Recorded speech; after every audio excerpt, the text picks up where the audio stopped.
Alright, we are back live. This is your Bolo Punch Boxing Hour brought to you by George Rogie Insurance.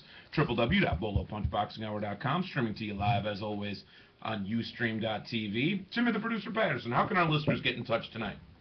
Hit us up on the hotline, 219-743-9743. Yahoo Instant Messenger, excuse me, is up and running. Keyword Bolo Punch Boxing Hour. And you can reach us in the chat room via Ustream.tv. That was well done, dude. Don't you have another freaking Dorito? Hey, man. Yeah. I'm supposed to be pressing buttons over here, man. Doing all the drinking and eating over there. I'm Can surprised you hock her on the screen once? Surprised you're not like pushing your finger into the spaghetti instead of the buttons. We just talked to Bert Sugar. Yeah, we're going to talk to him in a few minutes instead. Yeah, kind of push it off closer to the end of the show. Yeah, he's in the middle of something. He's a busy dude. He's writing, probably in the middle of 10 books, plus some ESPN spots. Last thing on his list is Bolo Punch, but we'll get him on. That's not true. We're top of his list. We are top. We're top of the list. We're top of the list. There's a lot more fights that we wanted to talk about anyway, so it works out for both of us. Saturday night in Nuremberg, Germany, middleweight action. Felix Sturm wins a 12-round unanimous decision over Koren Gavor. He retains his middleweight championship of the world.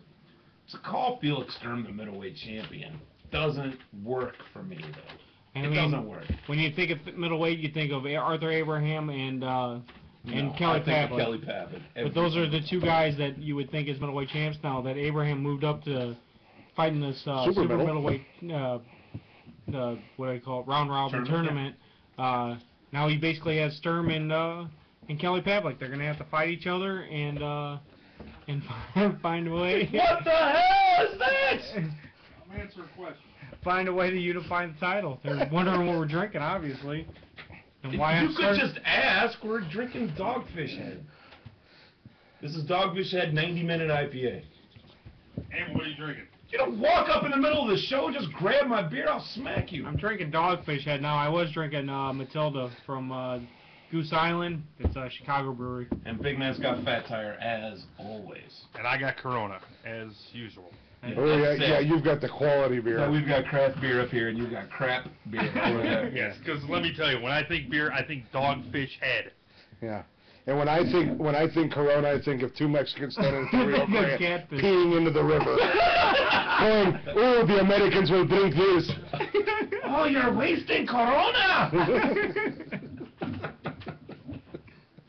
Yeah, calling Felix Sturm quality Mexican beer. Calling Felix Sturm the middleweight champion of the world hurts. But honestly, the reason I brought that up is he's been WBA middleweight champion longer than either Abraham or Kelly Pavlik have held their belts. Yeah, it's still, but he isn't fighting the big names like those guys twice as long, are. ain't it? It's a long damn time. I know, Abraham's been a champ for a long time too. Abraham's not been as long. No, not as long as Sturm. Yeah, but he's been champ for a while though. Also on Saturday night in Chiapas, Mexico, we had featherweight action. Cristobal Cruz wins a 12-round unanimous decision against Jorge Solis. He retains his featherweight title. Cruz does. Scores 113-111, 113-110 twice. Cruz 39-11, and Solis moving on down to 37-2-2 with 27 knockouts. Yeah, Solis has been known for his knockouts, and Cruz has always been known as not having the most talent, but he's a very smart boxer. He knows how to work the judges and get the points. And I mean, we've seen him in Chicago, I believe, twice, and he lost one of those fights there against, I believe it was Lorenzen. But I had him winning that fight, and he just knows, he knows the game. You're talking about Cruz-Solis. No, Constable Cruz. Or Cristobal. Cristobal Cruz, yeah. Or Constable. I can't see it over here. It's all right. It's on font 7 over there. Right. And I'm about 9%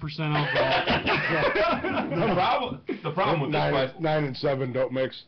The problem with this fight were all the point deductions. Lots of... 6 total points over the duration of this fight. Low blows, constantly. Low blows hitting behind the head. Believe an elbow that was bleeding. I mean, so the referee earned his keep for this fight. And Cruz doesn't really fight a style that lends to that either, so it's kind of odd.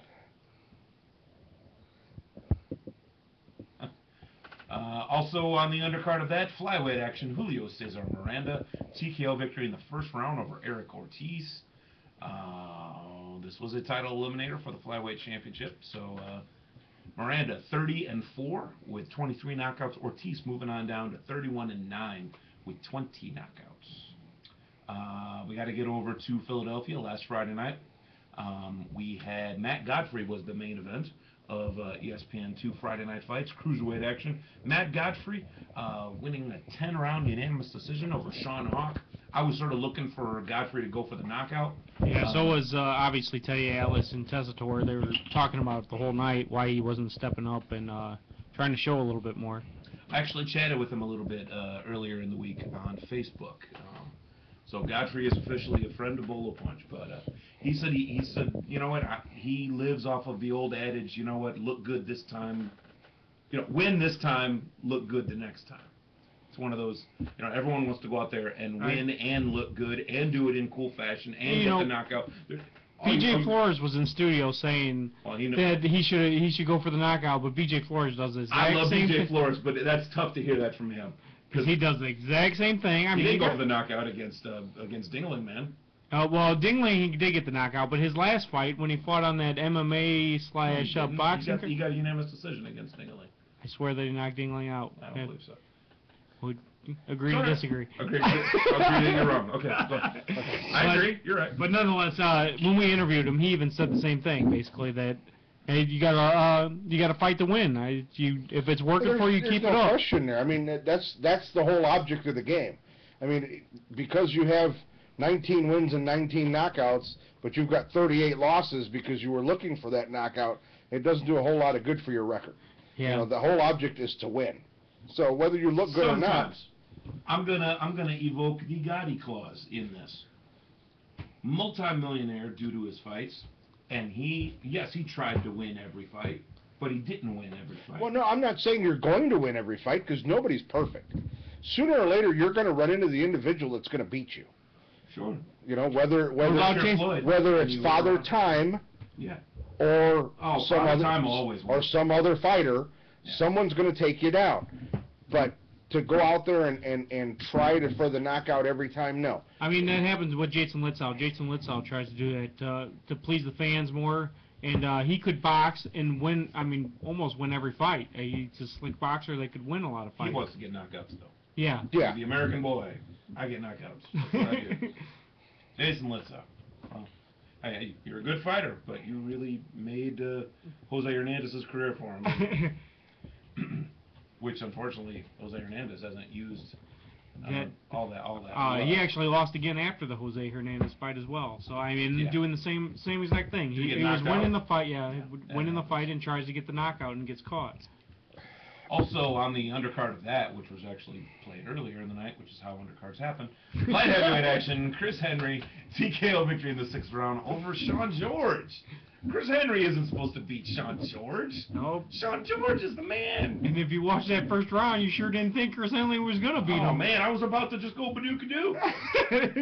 I was about to just zip past it because I knew Shaun George was going to win this fight. The problem is no one told Chris Henry that Shaun George was going to win that fight.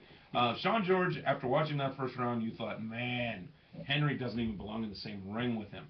But something Teddy Atlas was saying the whole time, I don't know, he kept saying again and again, I don't know if he's got the mental toughness to be in the ring and be great. He said he might be an all-time good fighter. I just think Chris Henry hits pretty hard and caught Shaun George a little bit in that second round, and they didn't catch that they seen George's knees buckle. It just grew and grew and grew, and Shaun George was not throwing back about it took a long, you can't get your legs underneath you, and a guy that hits as hard as Chris Henry, you keep getting hit by him, and it wears you out, and that's basically what happened with Shaun George. Eventually, it ended up knocking him out. All right. They called it a TKO, but it was actually a knockout. Let me cut you off, unfortunately. We'll be right back with all the fights that are going to be getting us through the week right here on Bolo Punch. Insurance is a 4-generation insurance family serving Indiana.